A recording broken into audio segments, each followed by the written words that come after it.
Cable தொழில்னா சும்மா இல்லை, சும்மா ஜெகஜோதியாக பறந்து அடிப்போம். அது மாதிரி ஒரு இடத்துல லைன் கட் ஆகிடுச்சுன்னா காடு இல்லை மேடு இல்லை, எங்கே வேணால் அலைஞ்சி தான் நம்ம சரி பண்ணணும். இப்போ பார்த்தீங்கன்னா நமக்கு வரக்கூடிய லைன் ஒரு இடத்துல கட் ஆகி போச்சு, கிளம்பிட்டோம். சரியான ஆற்றுக்குள்ளே பார்த்தீங்கன்னா 2 பக்கம் பாம்பு இருக்கா பள்ளி இருக்கான்னு தெரிய மாட்டேங்குது. நடந்து போய்கிட்டே இருக்கோம், இடத்த கண்டுபிடிக்கணும். அப்போ இங்கே நம்ம ஓடிடிஆர் போட்டு இடத்த கண்டுபிடிச்சாச்சு.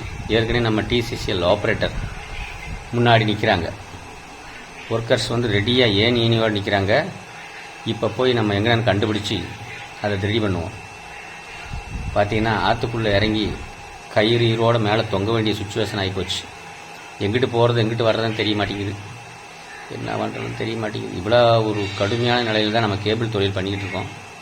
பார்த்தீங்கன்னா சேறு ஒரு முளத்துக்கு கால் இறங்குது, கீழே காலையை வைக்க முடியல, மேலே ஏறவும் முடியல, கம்பி குச்சி கோலோடு அடைய வேண்டியதாக இருக்குது. ஓரம் முள் பார்த்தீங்கன்னா நம்ம விஷ முள் மாதிரியே இருக்குது. மீன் நிறைய துள்ளி குதிக்குது, ஆனால் அதெல்லாம் நம்ம கண்டுக்கிறாமல் நம்ம வேலையை பார்க்குறோம். வயர் எடுத்து ரெடி பண்ணி இடத்த கண்டுபிடிச்சாச்சு, ஜாயின் பண்ணுறதுக்கான ஏற்பாடு நடந்துகிட்டு இருக்குது. இப்போ பாருங்கள், கொஞ்சம் நேரத்தில் லைனை போட்டு பாருங்கள், முண்டி வர வேண்டியதாக இருக்குது. பெரிய கஷ்டம். ஒரு லைன் கட் ஆகிடுச்சுன்னா ஒரு கஸ்டமர் நினைக்கிறாங்க படம் வரலைன்னு, இவ்வளோ கஷ்டப்பட வேண்டியிருக்கு பாருங்க. லைனை தூக்கி போடணும், அது முள் குத்துனா விஷம் மாதிரி இருக்குது, அப்படியே அழுங்கம் பூ மாதிரி எடுக்க வேண்டியதாக இருக்குது. அவ்வளோ சுச்சுவேஷனில் ரொம்ப கடுமையாக அந்த போராடி இந்த வயரை இழுத்து கொண்டு வந்து ஜாயிண்ட் எடுத்து நம்ம ஹெல்ப்பர்லாம் நல்லா ஹெல்ப் பண்ணுறாங்க. நாகராஜும் மற்ற எல்லோரும் போயிட்டு சுச்சுவேஷனில் நம்ம வரக்கூடிய ஆப்ரேட்டர்கள் உடனடியாக இடத்துக்கு வந்துட்டாங்க. எல்லோரும் வந்து எப்படி வேலை பார்க்குறாங்கன்னு பார்த்துட்டு இருக்கும்போது முள்ளுக்குள்ளேயும் நுழைஞ்சி இன்னொரு ஆப்ரேட்டர் அந்த பக்கம் திரும்பி இருக்கார். காலையில் 5 மணிக்கே வந்து எறும்பு கடிச்சு போடுச்சு.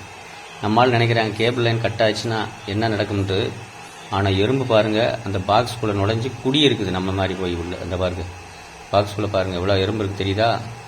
இல்லைங்க, அதை நல்லா காட்டுறேன் உங்களுக்கு. அதுக்கு முன்னாடி பார்த்தீங்கன்னா நம்ம ஒரு கேபிளை வந்து கொஞ்சம் சரி பண்ண வேண்டிய வேலை இருக்குது, அதனால் சரி பண்ணிட்டோம். சரி பண்ணிட்டு பாருங்கள் பாக்ஸில் எவ்வளோ எறும்பு இருக்குன்னு பார்க்குறீங்களா? இப்போ காட்டுறேன் பாருங்கள். அந்த பெட்டிக்குள்ளே போய் நல்லா இடம் நல்லா சொகுசாக இருக்கனால என்னன்னா அங்கே உள்ளே போய் தங்கி முட்டையிட்டு குஞ்சு பொறிச்சு அது வந்து நம்ம குடும்பம் நடத்துகிற மாதிரி நல்ல இடமா இருக்குது. பாருங்களேன் இவ்வளோ எறும்பு இருக்குது பார்த்தீங்களா? அப்படியே எங்கள் அப்பா பயங்கரமான எறும்புங்க, ஒன்றும் செய்ய முடியல. இப்போ லைன் ரெடி பண்ணியாச்சு, இப்போ வயரை சரி பண்ணிட்டோம். இப்போ ஜாயிண்ட் அடிச்சதுமே படம் ஓடும். நம்ம கேபிள் தொழில் இவ்வளோ கஷ்டத்தில் ஓடுது.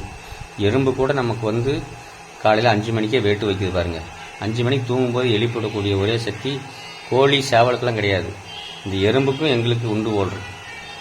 அதனால் பாரு எவ்வளோ கஷ்டப்பட்டு நம்ம லைனை பூரம் போட்டு முள்வேலி இல்லாமல் இல்லையோ கஷ்டப்பட்டு தான் ஓட்டுறோம். எறும்பை பாருங்கள் எவ்வளோ குமிஞ்சிருக்கு. நன்றி, வணக்கம். சப்ஸ்கிரைப் பண்ணுங்கள்.